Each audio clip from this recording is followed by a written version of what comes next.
Salam berbagi profesional Indonesia, selamat siang. Siang ini langsung kita bikinkan VT pertanyaan kawan kita. Nanti saya sematkan VT-nya di sini, di atas sini. Pertanyaan kawan kita ini gini, dia merasa burung yang dia latih prospek, padanya bagus, bulunya sutra, pokoknya prospek lah untuk merpati kolok. Tapi permasalahannya burung ini sering landing, padahal sudah big lang satu, sudah star. Nah, ini kemungkinan besarnya ada di sudah setarnya ini nih. Mungkin bukan kawan kita ini aja punya masalah, di luar sana pasti ada. Dan semoga bermanfaat jawaban kita siang ini.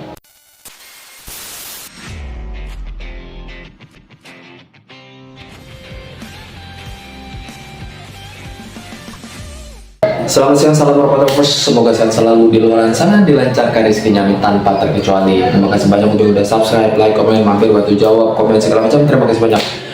Langsung saja tanpa basa-basi sesuai opening awal, yang dimana kawan kita ini bertanya, menurut dia sudah memiliki merpati bahan prospek dari segi kegagahan, postur tubuh, bulunya neutral, mungkin segala macamnya lah menurut dia ya.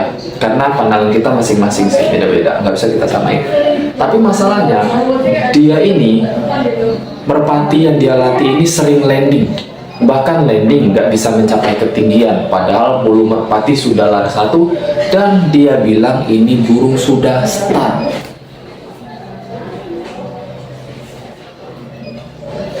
Di sini saya jawab yang pertama, kesalahan dulu. Kita cross check kesalahannya dulu, Pak. Di sini bukan saya sok pintar, tapi sesuai pengalaman saya, bukan saya nggak pernah melakukan kesalahan seperti itu. Dulu sering saya melakukan kesalahan seperti itu. Yang gini, kesalahan abang yang pertama.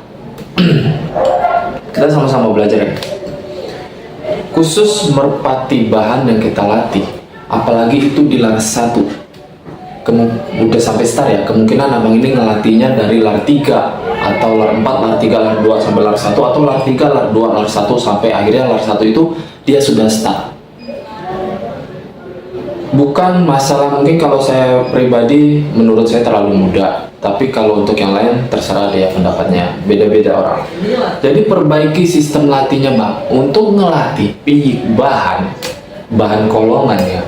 Walaupun prospek secara genetik ataupun fenotip, kalau cara latihnya salah, itu nggak akan jadi apa-apa, cuman buang-buang tenaga, buang-buang waktu, buang-buang duit. Burung muda jangan buru-buru diajarin untuk ngafalin track. Jangan kuping ini suka panas sama kawan-kawan yang main di lapak. Oh, burung gue udah jaraknya udah sampai sini loh. Kok burung lu deket-deket aja? Burung gue udah sampai 500 meter. Kok burung lu cuma 100 meter? Jadi kan. Nah, nanti otomatis kita sebagai owner kadang panas, nggak menyampingkan pikiran. Katanya, oh iya juga ya. Padahal salah, Bang. Nggak semua burung itu ngelatihnya gampang. Enggak semua merpati bahan itu ngelatihnya semudah membalikkan telapak tangan. 90%-nya itu susah. Bahkan bisa dibilang 95% ngelatih bahan itu susah. Kenapa saya bilang begitu? Kalau kita ngelatih bahan dari lar 3, lar 2, lar 1 sampai lar 1 misal ya, terus dia sudah sampai start dengan masalah abang ini, dia bilang sering landing nggak bisa mencapai ketinggian pada sudah start. Itu kesalahannya bukan masalah di tenaganya, Bang. Kalau menurut abang tenaganya udah oke nih, bukan masalah di tenaganya sebetulnya. Masalahnya saat latihan di awal, burung itu terlalu dipaksa menghafal track. Misalnya memang udah prospek banget ini buat merpati kolong tinggian ya.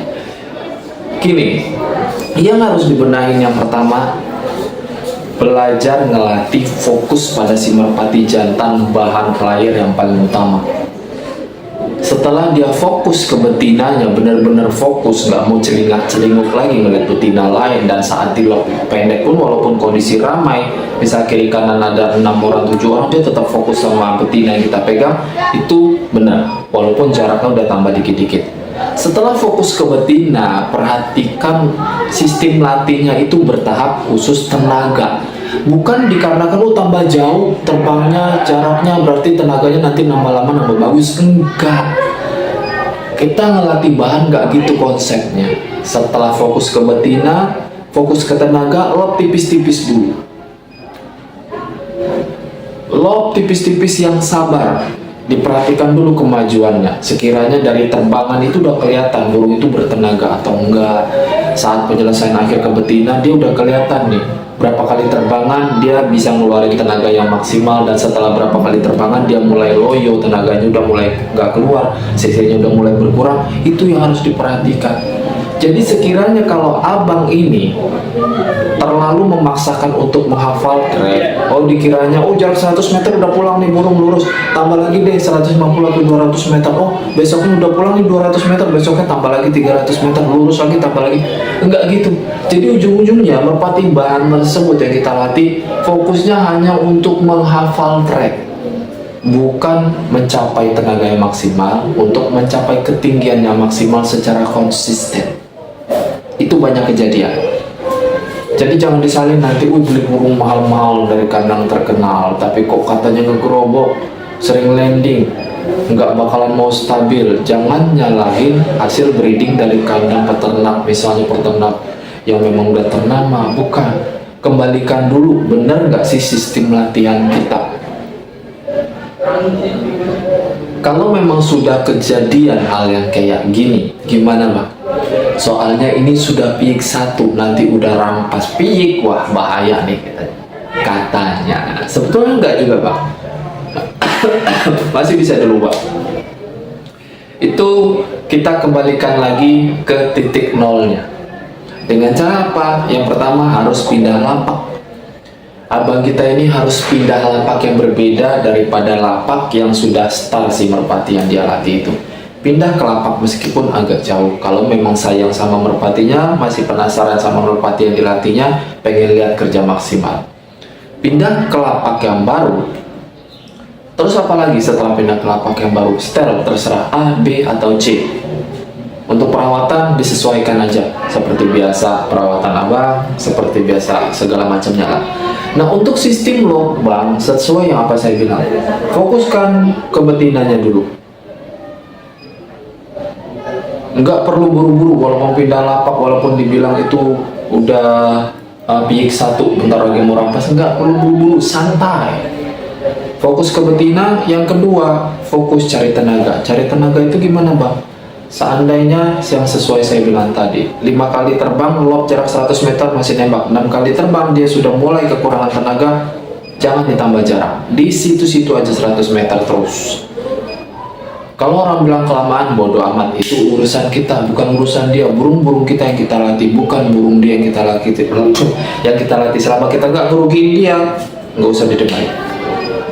Karena apa? Karena kalau merpati kita yang rusak yang kita latih, kita dianggap gagal, kita diketawain sama dia yang memaksa kita awal.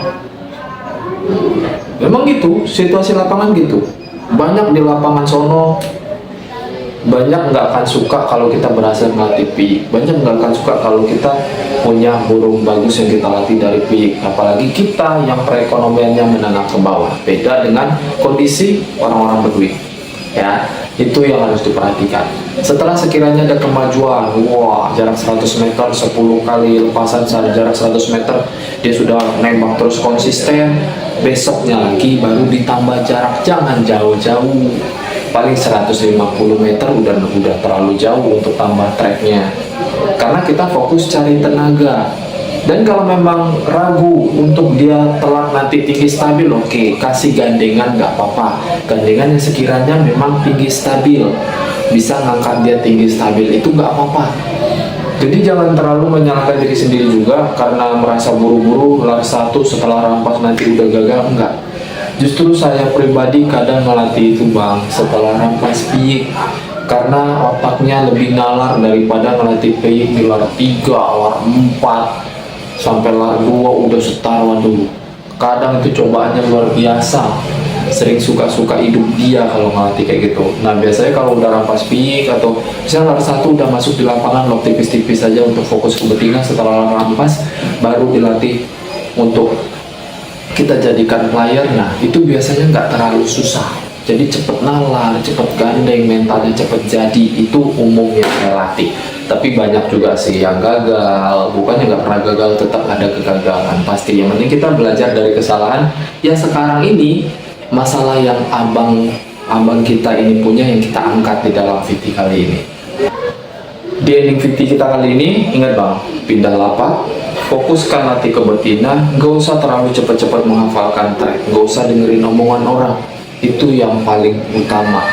Nanti abang bakal bisa nikmatin merpati tersebut tinggi, stabil, sesuai tanggung jawab. Tapi jangan kaget kalau memang agak lama ngelatihnya, kalau memang sekiranya merpati tersebut genetiknya over cc dari induk jantan dan betina, itu wajar. Karena merpati yang over cc biasanya untuk mencapai ketinggian yang maksimal dan stabil itu, konsisten, itu bakalan agak lama. Bukan nggak bisa, agak lama. Kalau memang kurang jelas silahkan di kolom komentar. Semoga bermanfaat video kita siang ini.